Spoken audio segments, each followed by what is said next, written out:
Hello and welcome to DFS Coach Talk. I am Andrew Hansen alongside Shane Caldwell.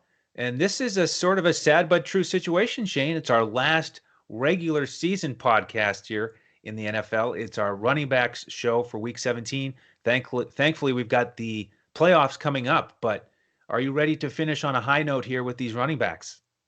And I love these running backs. There's some familiar faces, this week that I love that are in a great situation. So really excited. I don't care if they are high-owned. Some of these guys are awesome plays this week. Oh, yeah. And I bet some of our listeners could predict some of the guys that you'll be on. Yeah. And I'm on some of them as well. And a lot of guys in a great spot. Certainly at this point in the season, teams want to focus on the run and get it done that way. So let's start on the high end as we usually do. Are you targeting Mr. Henry? Yeah, you got to go with the big dog this week here. I mean, he's coming off a disappointing performance last week. Interesting how Green Bay came up with that, like almost like a new formation where they just loaded the box and put all those guys right up there. But keep in mind, Green Bay can do that because they have really good corners and safeties, really good coverage, and an elite pass rush. I talked about on the podcast last week the Smith brothers, and they ended up, causing issues there with the pass rush. So they could do that. They could load the box.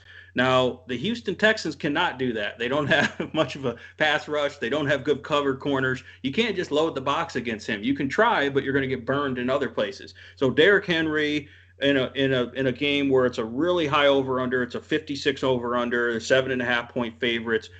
They need to win this to get into the playoffs, and it just so happens Derrick Henry still has an outside chance to get 2,000 rushing yards. I think he needs like 223 yards or something like that to get to 2,000 rushing yards. So he's looking to get in that elite company up there with the likes of like Barry Sanders and Eric Dickerson, these legends. So not too many guys have done that. Derrick Henry in a great spot here. I think that he's pretty much just a must lock and load type play this week.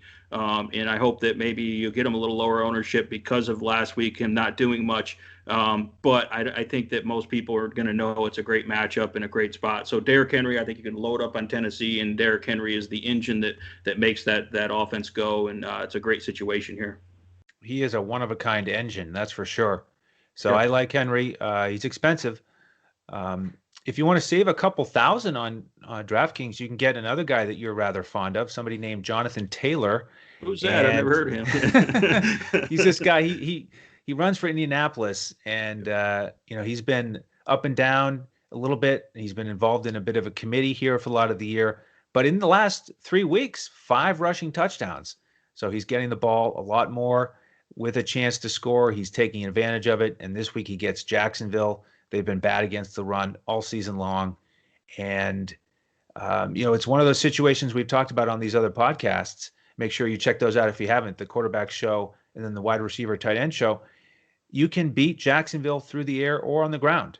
And they're not going to try to win this game. They want to lock in that top pick.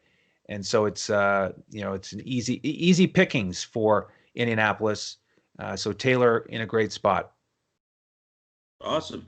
Here's a team similar to Indianapolis, and the AFC needs to win this week to get into the playoffs, and that's the Cleveland Browns. They've had kind of an up and down year. They've been riding high, but, they have a chance they could get eliminated if they don't win this. Now, Nick Chubb is actually coming off a disappointing game last week. He does get in the box, and he actually had production. He caught 5 catches for 38 yards, but he only rushed for 28 rushing yards. The Jets really played them well. The Browns' offensive line's been a little banged up. I think that didn't help as well. And the fact that they didn't have much of a passing game with all their wide receivers on COVID, it made them a little more one-dimensional. So they should get some of their guys back. I know Cleveland, seems like they have COVID issues every week. But Nick Chubb is my favorite under-the-radar play. You're going to get him at lower ownership because of recency bias. Last few games, he hasn't blown up. And they're going to look at that matchup, Pittsburgh, the second best team against running backs, or, first or second, depending on which ranking you're looking at, shutdown type defense. Well, Pittsburgh doesn't have much to play for. They already locked up their playoff spot here in their division. And I'm already hearing reports that some of their main guys like Cam Hayward, TJ Watt might sit for this game. And then I remembered that Pittsburgh, because of all that COVID nonsense, they never had a chance to have a bye week. So this is their opportunity to get a bye week for some of their stud players. They need the rest. They need these guys to recover and be at a full board to compete in the playoffs. So what I'm getting at is Nick Chubb's matchup is much better than it looks like on paper here. It looks like a shutdown matchup, but if you're playing up against a bunch of backups and Cleveland needs to win and Pittsburgh has nothing to play for, Nick Chubb is in a situation where I think he can go for 150 yards and like up to 2 touchdowns here. So I think it's actually a blow-up spot. His price went down because he's been disappointing the last couple of weeks, and I think this is a huge bounce back spot. You can get Nick Chubb at lower ownership, so I think this is Nick Chubb week for me. Okay. Next guy for me is going to be David Johnson. And he's more of a GPP play for me because his price has gone up. He's been heavily involved here, 15 to 20 touches a week. And Tennessee is below average against the run, but he hasn't been getting enough carries where you think he's just going to absolutely smash it and pile up the yardage. The thing is, he's just involved in that passing game. 2 weeks ago, he had 11 catches against Indianapolis. So I like David Johnson to be a focal point of the offense here. And if he gets in the end zone once or twice, then he could pay off for you in a GPP. Yeah, he's looked good lately, and it's a good game environment for him to catch a lot of passes again. And I'm going to go to probably one of the only players I like for my Detroit Lions this week is DAndre Swift. So DAndre Swift is healthy now. He was out for a while with a concussion, and since he's been back healthy, this is probably his best matchup going up against the Minnesota Vikings. Pretty weak pass defense. We'll check the injury report, see if their star linebacker, Eric Kendricks, he may be out again this week. So DAndre Swift, one of the most talented, best running backs out there in terms of rookie running backs. He's super talented, and I think Detroit will look to pound the ball this week, especially if Matthew Stafford's out, and I think it's a good matchup for him. So DAndre Swift, you're going to get probably lower ownership playing for a really bad team in the Lions, but I think at that mid price point, I think he can smash that, and he's done it in matchups similar to this recently when he's healthy, and he should get a full workload even though they don't have much to play for. They're still got a lot of pride on the line here, so I like DAndre Swift this week. Got a good matchup for sure. Next for me, Myles Gaskin, Miami traveling to Buffalo. They need to win this game, and Buffalo 20th against the run. Of course, you know that Gaskin is heavily involved through the air as well out of the backfield. Looked tremendous against Las Vegas, had over 80 yards rushing, over 80 yards receiving, 2 receiving scores, really blew up late there in that game.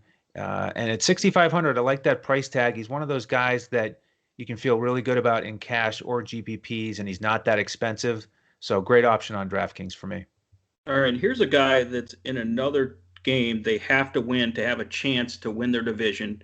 They still have a chance. That's Ezekiel Elliott. Haven't really played this guy much all year because that offensive line's been really bad and Elliott's been inconsistent. But his price is way too cheap on FanDuel, 6,500 for Ezekiel Elliott in a division matchup. Yeah, they're going to the New York Giants. They're decent against the run. But I think Dallas's offense is playing better of late. Last week he goes 19 carries, goes over 100 yards, 105 rushing yards. I like the fact that he got 4 targets. He caught all 4 balls for 34 yards. So really, if he has a similar type production and just gets in the box this week, gets a touchdown, I think he's going to be in a good situation. I just think his price is way too cheap at 6,500 for Ezekiel Elliott. So I like him as a good mid-range value play this week. And in an important game, I think they're going to feed him. And maybe he will finally get that spoon out. I keep saying he needs to eat, and maybe he'll finally eat this week. All right, we'll see. Yeah. Another guy in that price range I'm looking at is Alexander Mattison. We know that Dalvin Cook is out. Madison, the last time he had the backfield to himself, so to speak, he underwhelmed. And I think this is a chance for him to really step up, and people be a little bit shy. They think one of these other guys, Boone, Abdullah, might get involved. But, I mean, Madison, I think, is really talented. He's got that great matchup against Detroit. He had 12 carries against them back in week 9 and put up 69 yards. So he, like everybody else, has had pretty easy time in that matchup. And we know that Minnesota loves to run it. So, we both like the spot for those wide receivers as well. So they could get those touchdowns through the air. But I do like Madison here to wrap up the season with a strong finish. Yeah, it's one of the highest over-unders on the board, too. That was at 54 over-under there and at favorites on the road there. So, yeah, it's a good spot for them. I think, the Minnesota backup running back position, this should be pretty highly owned this week. It should be a pretty popular play. I'm going to go to J.K. Dobbins at Cincinnati. like Baltimore, they need to win to lock up their playoff spot as well. And I think that Cincinnati's really weak right now. Baltimore's starting to get healthy and really gelling with their running game, and the fact that Ingram's out now, Dobbins is finally getting a good workload, and he's just a really powerful, explosive back, and really love him at that mid $6,000 price range. So J.K. Dobbins in a team that's a huge favorite. That needs to win to get in the playoffs. I love this running game against Cincinnati. I think they're really going to exploit it, and it's going to be a great situation for J.K. Dobbins here. Yeah, it's a terrific spot. I mean, they're 25th against the run this year. So I see Dobbins, I see Jackson. They all make sense to me. I'm also interested in Gus Edwards, though, because you can save money on him. He's under 5,000 on DraftKings. Another solid game last week against the Giants. He got 15 carries for 85 yards. I mean, we've seen him do damage with less than 10 carries. And he also caught 2 passes last week. I mean, if you tell me that he's going to get 17 touches this week, I'll be thrilled to play Gus Edwards. So I think they spread it around. Everybody gets a bunch of touches. Kind of tune up for the postseason. Make it an easy win against Cincinnati. So I like Gus Edwards as an option here as well. Awesome. Yeah, and I'm going to go to for the LA Rams. They got both their 2 starting running backs are out this week, so their third running back is Malcolm Brown. He's just a solid, he's not explosive type running back, but he is strong and very fundamentally sound. He can break tackles, more of a power runner. He got a little bit of quickness to him. So I like Malcolm Brown. You're going to get him at near minimal price on both sites, and I think he's going to get a full workload. And they're going up against Arizona at home. They need to win this game to be able to get to the playoffs. And I think that they will give a heavy dose of Malcolm Brown, and he can catch passes as well. He can get the job done there. So I think he's going to be pretty much a 3-down workhorse type back, and you don't usually get those guys at $4,000 to $5,000 range on DraftKings and FanDuel. So Arizona, you can run the ball on them as well, and the LA Rams offensive line is getting healthy now and gelling pretty good, and they're going to need him in this game with their starting quarterback out. They're going to need a good running game, and I think they will produce here. All right, very similar option for me on my last recommendation for running backs this week. Darrell Williams for Kansas City, and looks likely that CEH and Bell will both be out. And if Darrell Williams is the lead guy here, I like the spot he's in at this price at 4,800 on DraftKings. And we saw 14 touches last week. This is a guy who, when he gets the opportunity, he can be productive on the ground and catching passes.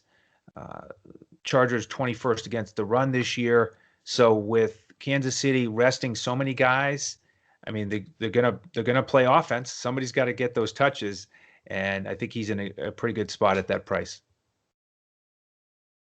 All right, Shane. You know what? That wraps it up for the running back show as well as our Week 17 coverage. So the regular season here for 2020 is complete. I just want to thank you for your terrific work all season long. It's been a lot of fun doing all these podcasts. And a couple good things here is that we get to put 2020 behind us, and we still have the postseason coming up. But just want to take a moment to say thank you. It's been a lot of fun. Thank you. Yeah. And thank you to everyone for their support here throughout the season and our first NFL year. It's been a lot of fun, and we're ready to keep it rolling here as we head towards the playoffs. This is the last chance in 2020 to take advantage of these membership options. So bottom of the screen, all the details, go to betus.com.pa, deposit that $149, and you get membership with us all the way until April 1st. So you'll get our NFL lineups all the way through the Super Bowl, as well as our NBA lineups every slate. PGA starts back up in January, and then Major League Baseball as well.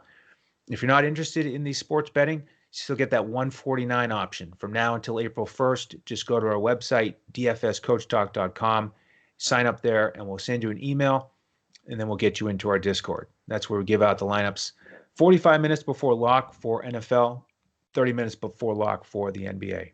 So thank you again for all your support. DFS Coach Talk on Twitter. If you have any questions, give Shane a follow, DET Sports Shane. You can find me at Language Olympic, and the coach at JOESARVADI. All of our thoughts and positive energy with Coach Hopefully he's going to be back here soon and be healthy. So that's going to wrap it up here for our coverage in 2020. Thank you so much for joining us. Have a great New Year's celebration, and we'll see you on the next one as we look to crush it in DFS.